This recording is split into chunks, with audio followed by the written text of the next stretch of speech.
Hello friends, जैसे कि आप जानते हो बीएड वर्सेस बीटीसी को लेकर के एक बहुत ही इंपॉर्टेंट फैसला जो है होने वाला था, वो सुनवाई खत्म हो चुकी है सुप्रीम कोर्ट में। बीएड वर्सेस बीटीसी का बोल सकते हो कि एक अंतिम ऐसा केस था जो कि बाकी सारे केसेस को इंपैक्ट डालने वाला था। उसकी सुनवाई खत्म हुई, उसमें क्या क्या पॉइंट बोले गए और आखिर में क्या फैसला आया है, ये सारी चीजें डिटेल से जो है आपको इस वीडियो में बताया जाएगा। सो वीडियो के लास्ट तक जरूर बने रहिएगा।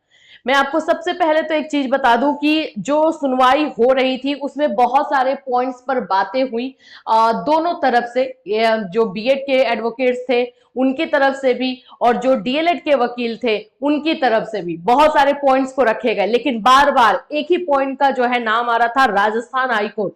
राजस्थान हाईकोर्ट के फैसले को ही सुप्रीम कोर्ट ने अपलिफ्ट किया, मतलब उसी को जो है आगे बढ़ाया था। और राजस्थान हाई कोर्ट में जब ये फैसला सुनाया गया था उस चीज को भी उठाया गया है। मैं बता दूं कि जब जब ये बातें हो रही थी कि बहुत सारे बीएड का अभ्यर्थी जो है इतने दिनों से नौकरी कर रहे हैं और अब इस फैसले को अगर हम लागू करते हैं तो मतलब इस 2018 से लागू करते हैं तो कितने का ही जो है जॉब चला जाएगा। तो उस पर सुधांशु धूलिया जी ने कहा कि ये एम्प्लॉयमेंट वाली बात यहाँ पर नहीं होगी, यहाँ पर हम मेरिट वाली बात कर रहे हैं, क्वालिफिकेशन की बात कर रहे हैं, यहाँ पर क्वालिटी एजुकेशन के बारे में बात की जा रही है।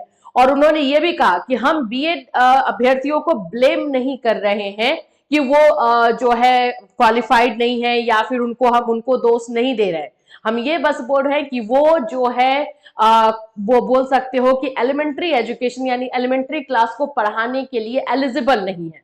बार बार इन सारे पॉइंट्स को उठाया गया है। मैं आपको कुछ पॉइंट्स जो है बता रही हूं कि किन किन पर चर्चा हुई है और बार बार जस्टिस अनिरुद्ध बोस और जस्टिस सुधांशु धूलिया जी किन पॉइंट्स को जो है लेकर के अपना पूरा डिसीजन बना रहे थे।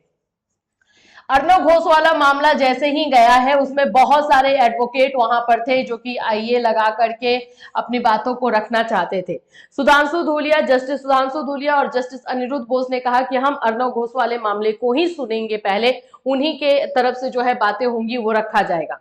वहां पे राजस्थान, वहां पे एमपी, मध्य प्रदेश, छत्तीसगढ़ सभी के एडवोकेट थे और सब कहीं ना कहीं अपनी बातों को रख रहे थे। इस पर जो सीनियर एडवोकेट है मीनाक्षी अरोड़ा जी, उन्होंने कहा है कि ये जो डिसीजन लिया गया है, ये जो डिसीजन हुआ है वो सेंट्रल की तरफ से हुआ है यानी सुप्रीम कोर्ट की तरफ से हुआ है। तो यहाँ पे राज्यों की बातों को उठाना कोई मतलब नहीं बन रहा है क्योंकि वो लागू सभी पर होगा, सिर्फ राजस्थान पर या सिर्फ एमपी पर, सिर्फ बिहार पर नहीं, वो सभी पर लागू होगा। तो उन्होंने कहा कि ये पैन इंडिया का मामला है और ये पूरी तरीके से पैन इंडिया पर ही लागू किया जाएगा। और एक और चीज मैं आपको बता दूं कि जब ये बात हुई कि इसको कब से लागू किया जाए, उस पर जस्टिस अनिरुद्ध बोस और जस्टिस सुधांशु धूलिया जी का बहुत ही क्लियर एक तरह से कॉन्सेप्ट था, उन्होंने पर्सपेक्टिव एकदम क्लियर रखा था।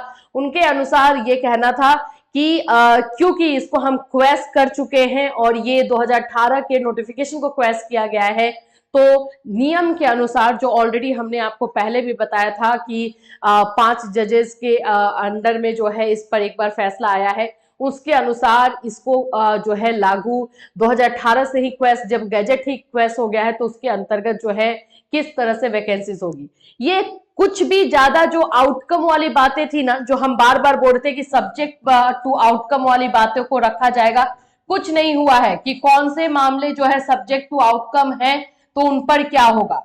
क्लियर तौर से एक ही चीजों को रखा गया है कि बीएड जो है 1 to 5 के लिए एलिजिबल नहीं है, मेरिट पर ही बार बार बात हुई है और ये कहा गया है कि बीएड वाले बच्चे जो है जिन्होंने बीएड किया है वो 1 to 5 में नहीं पढ़ा पाएंगे, 6 to 8 उनके पास सेकेंडरी, सीनियर सेकेंडरी बहुत सारे ऑप्शन है, वहां पर जा सकते हैं।